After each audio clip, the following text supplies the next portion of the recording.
feitiçaria, inimizades, rixas, ciúmes, iras, discórdias, divisões, facções, invejas, bebedeiras, orgias. Eu só vou nessa palavra aí. Isso tudo que ele oferece ao Espírito dá. É tão fácil, é tão aberto para receber.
E hoje a gente vai explorar um tema do fundamento religioso aqui na comunidade da fé americana. A gente está com o Giovanni e com o Vitor. A gente vai entender um pouquinho da visão deles.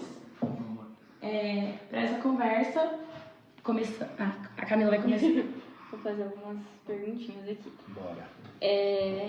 Antes de começar, é importante a gente definir o que a gente entende sobre fundamentalismo religioso, que em alguns termos gerais a gente pode dizer que é uma interpretação rígida e literal de textos sagrados, que muitas vezes resulta em atitudes intolerantes e, em alguns casos, perseguições religiosas. E para abrir a nossa conversa, a gente queria saber de vocês o que vocês pensam, qual que é a visão de vocês sobre o fundamentalismo religioso.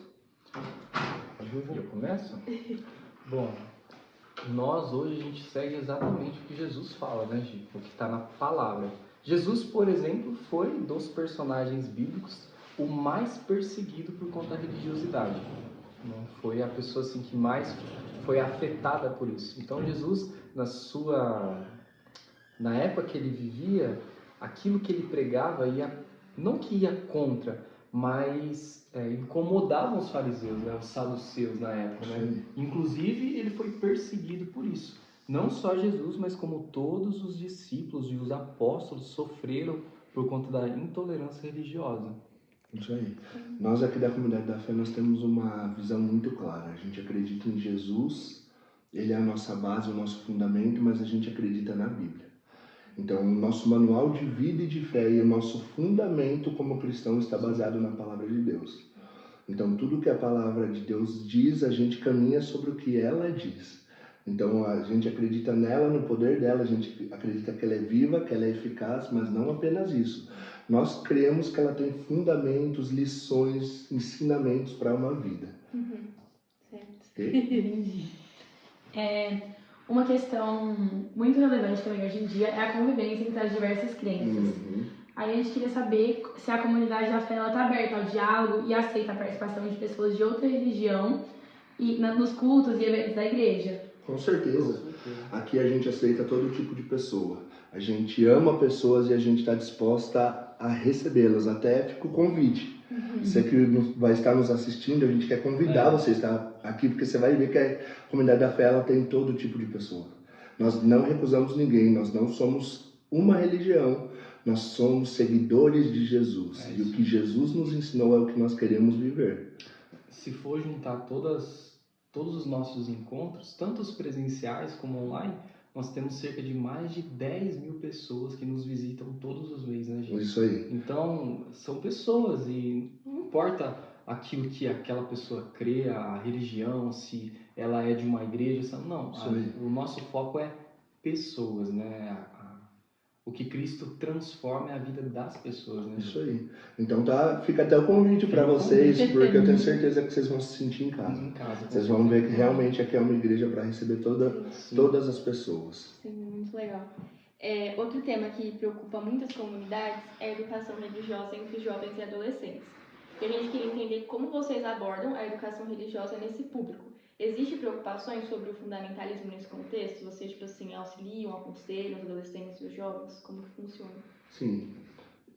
Vou trazer um pouco para minha realidade. Eu sou pastor de adolescentes aqui da casa. Legal. Então eu cuido dessa faixa etária. Eu, como pastor, tenho visto uma geração de adolescentes sem fundamentos. E ao mesmo tempo que muito fundamentalismo é ruim, adolescentes e jovens crescerem sem fundamento também é ruim, sem ter uma base. Então a gente, como cristão, a gente tenta ensiná-los, esses adolescentes, a seguirem a palavra de Deus, que é o que eu falei antes. A gente crê que a Bíblia é o manual. A gente crê que a Bíblia é a direção da vida. Porém, a gente tenta criar eles e gerar adolescentes saudáveis, porque hoje em dia, infelizmente, existem muitas pessoas que pegam a Bíblia e distorcem o texto dela e ensinam de forma errada.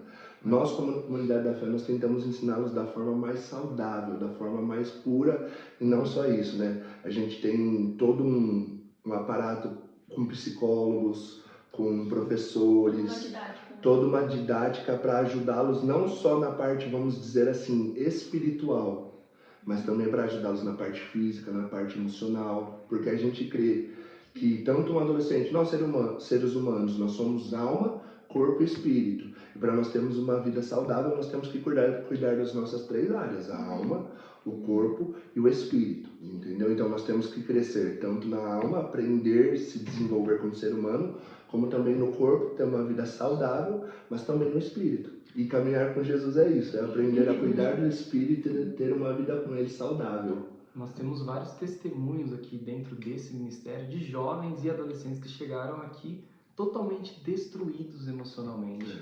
Né? Jovens que chegaram aqui com depressão, no estágio profundo de depressão, no estágio com traumas de infância, que sofreu um abuso, uma pessoa que carrega muitas marcas, e isso foi tratado aqui. Então, assim, não apenas a gente ensina o que tem que fazer, o que não tem que fazer, mas a gente cuida dessas pessoas. É como se a gente jogasse um bálsamo, né, sobre as feridas, né? Então, os jovens, eles têm muitas frustrações, então a gente traz isso, aconselha, senta junto, né, gente? Hoje em dia, cada um carrega uma história, né? Sim. E assim, infelizmente, hoje em dia, o número de depressão, de crises... De ansiedade. Então, antes da gente querer ensinar algo, a gente primeiro quer conhecer a história dessa pessoa, né? Então, a gente caminha muito nessa visão. A gente não quer ser uma igreja que põe regras. Você não pode fazer mais nada. Mas, ao mesmo tempo, a gente quer ajudar, e a caminhada com Jesus é transformadora. Quando você caminha com Jesus de verdade, ele te mostra o que precisa ser transformado, ele te mostra, não sou eu que preciso apontar, entendeu? Então a gente anda sobre essa base, a gente crê nisso. Eu achei muito interessante, muito importante, né? Porque pra gente criar um bom cidadão, um bom ser humano, a gente precisa desse amparo na adolescência, assim, desde o começo da nossa vida, né? Assim, desculpa até falar um monte, assim, mas, por exemplo, na sexta-feira nós tivemos o nosso culto de adolescentes, e a gente recebeu aqui uma adolescente assim, que me marcou muito. Graças a Deus agora eu não levo mais para casa, mas antes tinha sexta-feira que eu saía daqui, ia para casa e não dormia. Ficava mal, eu e minha esposa, a gente ficava triste, dormia mal, preocupados. Na sexta-feira nós recebemos uma adolescente que, ela mostrou o pulso dela e todo ensanguentado, todo cortado. Por quê? Porque ela tem uma carência, não é espiritual, não é algo que essa menina não tem Jesus, mas é algo que tem de carência na alma dela. Por isso que nós já vamos encaminhar ela para a Clínica da Alma da nossa igreja. O que é a Clínica da Alma? Um projeto só com psicólogos que ajudam pessoas a tratarem a sua alma. Isso é independente da religião da pessoa. Isso é independente da religião da pessoa. Cada um de nós, como você falou, cada um tem uma história, né? Então tem jovens que chegam aqui que aparentemente está tudo bem, mas ele cresceu num cenário que o pai agredia a mãe, um cenário onde um irmão não tinha amor pelo outro, um cenário de violência, de abandono, às vezes de abandono, aí o pai abandonou quando era criança. Então, nessa fase da juventude, a gente carrega muitas coisas, até que os nossos pais fizeram. Então, a gente tem todo esse cuidado, todo esse acompanhamento com eles. Não só a questão espiritual, dizendo o que tem, não, mas o cuidado como pessoa, entendeu? Como sociedade. Isso aí. Muito interessante. Sim. Um assunto delicado, mas que é necessário, é a relação da religião com a violência. Eu queria saber como vocês veem esses atos violentos motivados pela religião. Ó, a gente crê no que Jesus falou. Jesus diz, ame o próximo como a ti mesmo. Então, todo ato de violência, eu particularmente, a igreja, a comunidade da fé, eu tenho certeza que isso é uma visão do nosso pastor, a gente não concorda. Entendeu? A gente não acha legal, a gente acha que é aquela coisa, a religião não salva ninguém, quem salva é Jesus. Entendeu? Mas ao mesmo tempo a gente entende que é aquela coisa, existe muitas pessoas, que é o que eu falei no começo, que leem a Bíblia e muitas vezes distorcem ela. Entendeu? E acabam levando isso pro pé da letra, pra briga, pra violência. E a gente, como igreja, a gente não tem esse tipo de visão. A gente concorda muito mais com o tipo de visão do tipo assim, tem muito trabalho para ser feito, muitas pessoas precisam de Jesus. Nós não vamos perder tempo em brigas ou se envolvendo em brigas se existem pessoas clamando por Jesus. Entendeu? Sim. Mas a gente sabe, briga religiosa sempre existiu. Existiu tanto das igrejas que muitas vezes falharam, e hoje as igrejas falham. A comunidade da fé não é uma igreja perfeita, porque é feita por humanos e humanos falham, mas mesmo assim é o melhor lugar para estar. E por muito tempo as igrejas falharam, mas também existe o outro lado da moeda, onde muitas pessoas, a mídia, as pessoas se levantam para bater na igreja, mas não veem o trabalho que a igreja faz de cuidar de pessoas, trabalho social, de ajudar pessoas. Então eu vejo que assim, essa briga existe porque a igreja realmente falhou muitas vezes, mas também existe o outro lado da moeda, onde as pessoas se levantaram só para falar as coisas ruins que a igreja fez.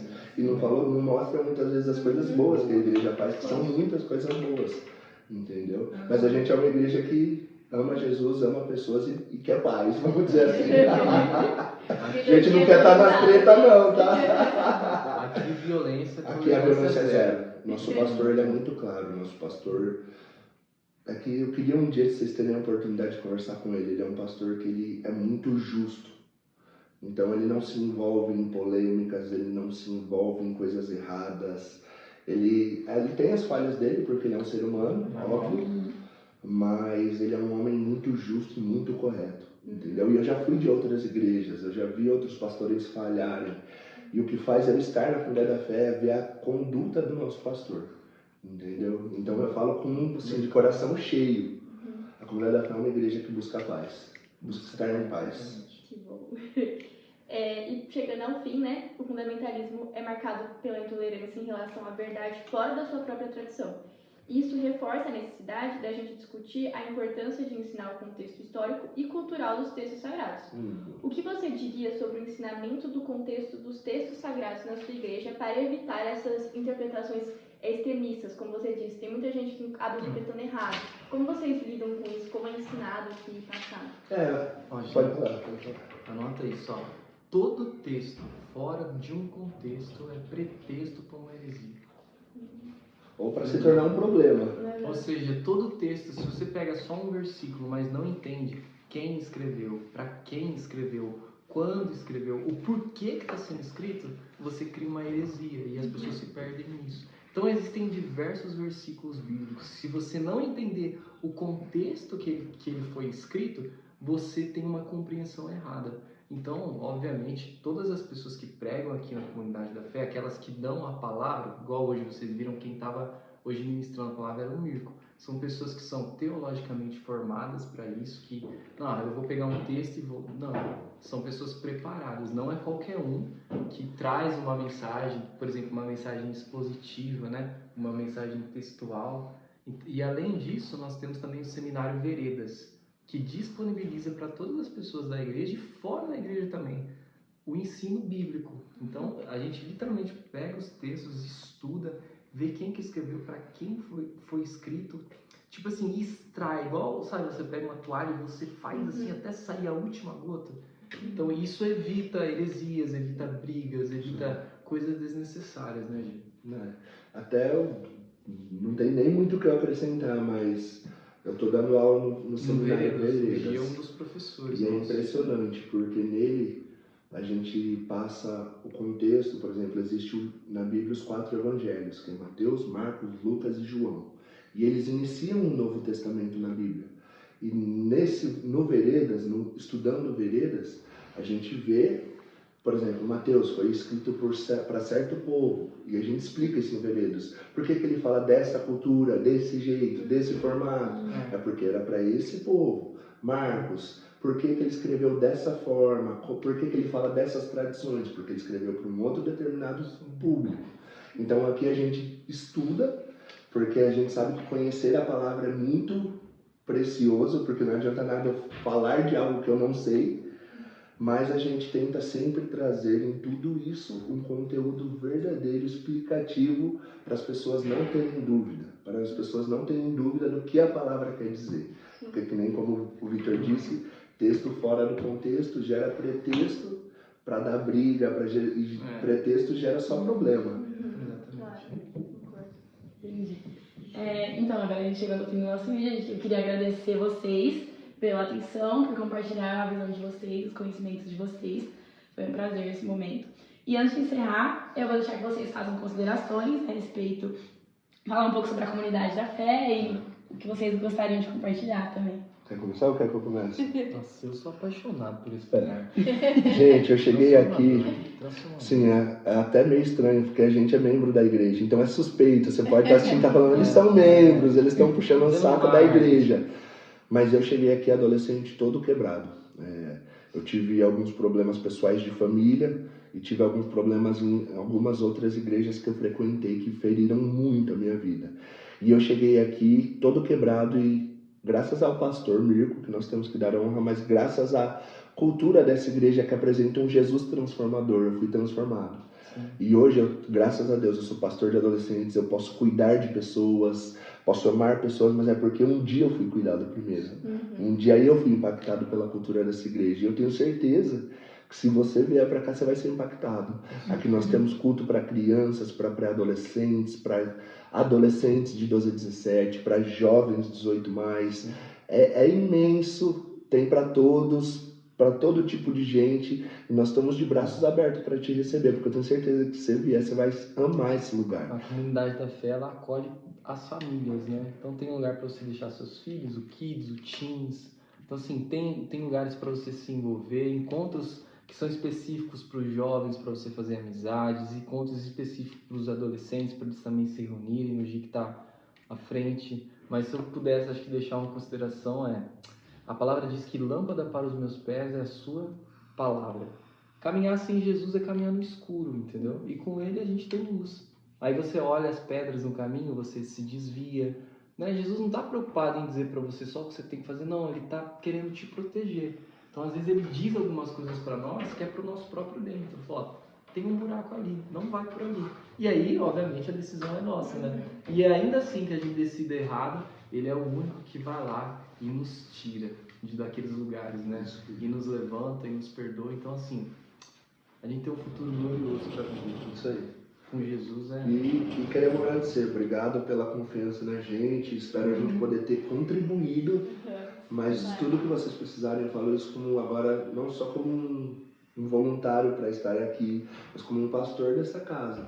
Contem com a gente. O que for preciso. Precisamos de ajuda, precisamos, queremos estar aí, fazer mais perguntas, conversar com o pastor. Nós estamos aqui disponibilizando. Falar que nós estamos aqui para ajudar vocês. Exatamente. Ok? Acho que a gente ficou muito satisfeita. Achou muito interessante as respostas. E dá pra perceber que vocês foram muito acolhedores, vocês são muito respeitosos aqui. Obrigado. A gente gostou Obrigado. bastante. Só elogios mesmo. Só elogios. Obrigado, Foi uma gente. experiência muito boa. Obrigado de verdade. O Viu? privilégio é nosso. Voltem mais agora tem que voltar mais. Já marca aí na agenda aí, ó. Deus abençoe, viu, gente? Bom, pessoal, mais uma vez, muito obrigada pela oportunidade e até a próxima, que com certeza a gente vai querer voltar. Obrigado. Até a próxima. Tchau, gente. Tchau.